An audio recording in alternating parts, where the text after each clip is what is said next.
We talked and did an investigation in class about inverses, and we saw from that investigation some of the properties they have, just kind of in general how they work together, and then we saw graphically how they work together, and then we saw algebraically how they work together. So when we're doing an example or a problem that specifically asks us to decide whether two functions are inverses, there's a couple of ways we can look at this. So one way that we can look at this is we can actually compose the functions. This is the algebraic part that we had talked about. So we can put together f of g of x. We also have to check g of f of x. Remember that those are not the same thing. Okay? So for f of g of x here, that means we're going to take the f function, and into the f function, we're going to plug in x plus 4 over 3. So the f function looks like 3 times something minus 4. And what we're plugging in is this x plus 4 over 3.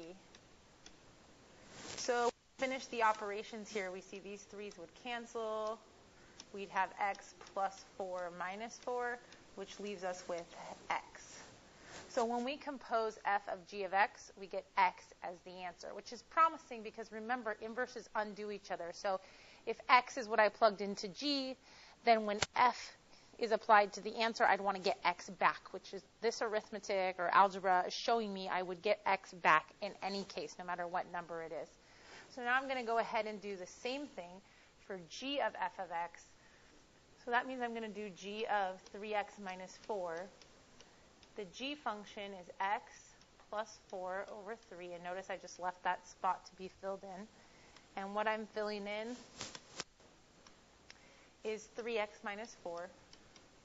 And then I'm going to go ahead and simplify the function and see what I get. So notice the minus 4 and plus 4 would be equal to 0.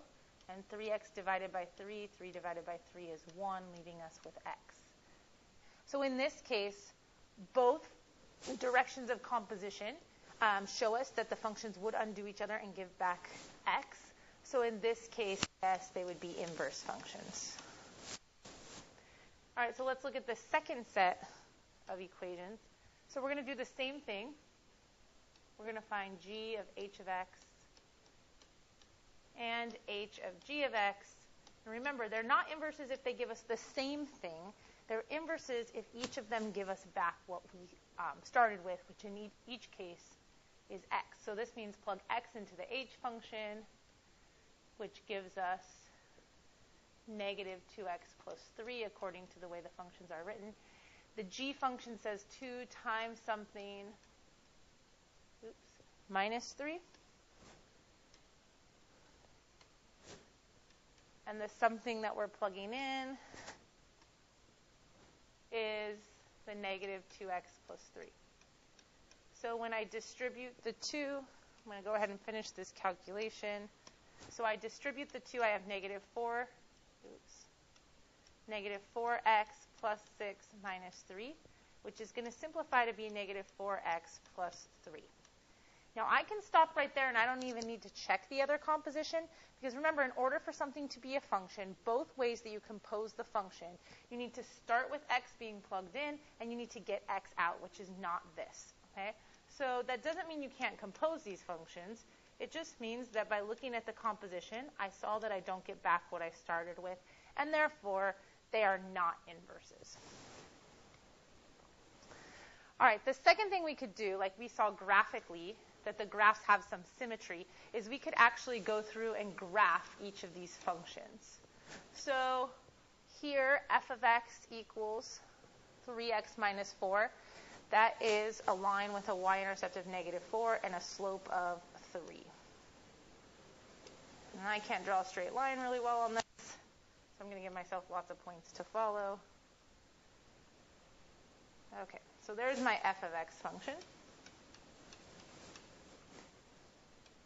And then g of x is x plus 4 over 3. Remember what that really is. X plus 4 over 3 is really like having 1/3 x plus 4/3. So it's like having 1 and 1/3 as the y-intercept and a slope of up 1 over 3.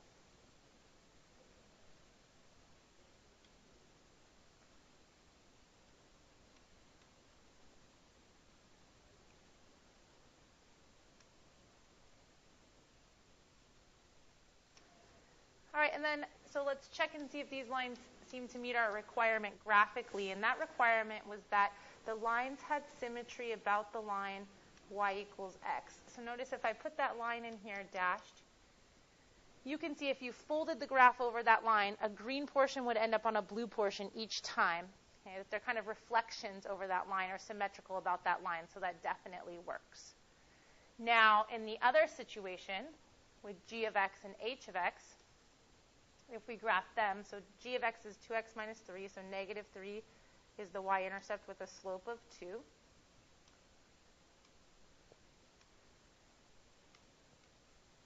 So there's my line for g of x. And then for h of x, oops, let me mark it. So this is g of x. For h of x, according to the equation, negative 2x plus 3, we have a y-intercept of positive 3, and the slope goes down 2 over 1. So here's what we would see as our graph of h of x. Now, these might have some sort of symmetry, it does appear, but think about the line they're supposed to be symmetrical about. They're supposed to be symmetrical about the line y equals x. So I'm going to go ahead and draw that line in here. Notice that if you folded over that line, you would just kind of have some chaos going on. Not everything would line up with something on the other side. Like, for example, this branch, just looking right here, should have kind of a mirror image of that over here, and it doesn't. So we can tell that those are not inverses. All right, to find an inverse algebraically, so once we solve this relationship. So first of all, in part A, you just see a set of points. And basically, we talked about if one function takes an x value and turns it into a y value, like here you see the point negative 1 would give an output of negative 2. The inverse should take that output and turn it back into the original input. In other words, negative 2 should yield negative 1, so that if you plug something into that function and then into this inverse, like if you plugged in negative 1, you'd get negative 2, but when you plug negative 2 in here, you'd get back to negative 1. Okay, kind of like reversing those directions. So basically, just the x and y coordinates, of each point are going to exchange places. And that's going to give us the inverse, because we would then undo everything that was done. So when it's just a list of points, you can literally switch those. Now, when it's an equation, like f of x equals 4x, it's kind of like having y equals 4x, we still are thinking the same idea, but it's much more abstract. When we switch x and y here, we're switching the variables, not just specific numbers. And then to rewrite the inverse function, you want to solve for y. So in this case, I'd need to divide both sides by 4. So I'm getting that y is equal to 1/4 x, or you could keep it as x over 4. So what this means is the inverse of f of x, which we write as f inverse of x, and remember that this little negative 1 superscript here means inverse, is equal to 1/4 x, or x over 4. So we still switch the x and y coordinate, but just a little more abstract than having a bunch of lists of points. All right, so a couple more here. For this first one, we have y equals, or f of x equals 1/2 x plus 2. If we switch the x and the y values so that the y will become the input, we will make sure that we get x back out as the output.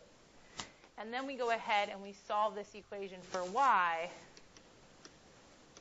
We get x minus 2 equals 1/2 y. We would then multiply both sides by 2.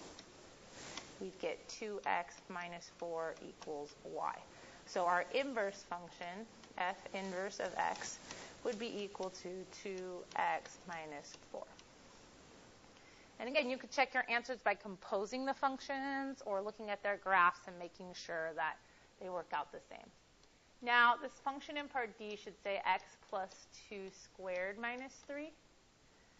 And then again, if we switch the inputs and the outputs to guarantee that we will take every output we got previously and turn it back into an input that went with it. Then we'll solve here for y. So we'd get x plus 3 equals y plus 2 squared. And then if we go ahead and square root both sides of this problem, we would get y plus 2 equals plus or minus the square root of x plus 3. And lastly, we'd have to subtract 2.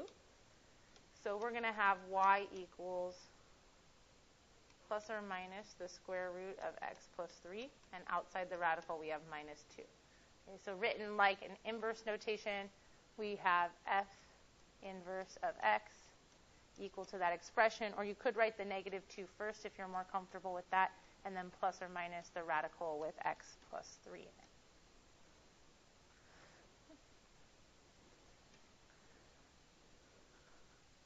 All right, so you can try those, and we can check them in class tomorrow and see if you were able to find those inverses.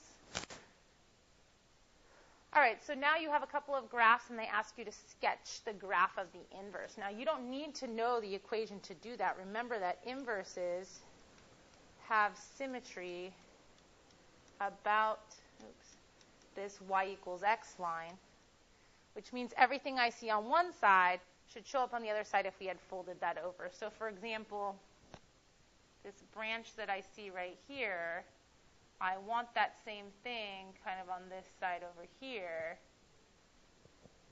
so that if it were folded over, I see mirror images. And for this branch right here, I want that same thing on this side over here. Oops, sorry, my pen slipped. So that I have a mirror image. So my inverse graph is this function right here. Now that's just a sketch. I'm not saying anything's perfect, but you can see the symmetry about that line. Okay? And in part B, again, if I go ahead and draw in that y equals x line, again, I want to make sure that everything has symmetry. So here's a branch of the line right here. If I fold over that line, it will show up right here. So it turns out that in this line, it is a mirror image of itself cut over the line y equals x. So my inverse is actually the same as the original function. Okay? And that could happen. You see it happen right here in this case. All right, so basically I want you guys to go ahead and summarize based on the investigation in class and the examples that we showed here, how you can find an inverse, how you can determine if an inverse is a function, and include both algebraic and graphical reasoning. Now, this part about how an inverse is a function, I want to go back and look at a couple of things. All right, so I want to look at this graph right here. So the original graph went like this, okay, which is a function because it passes the vertical line test.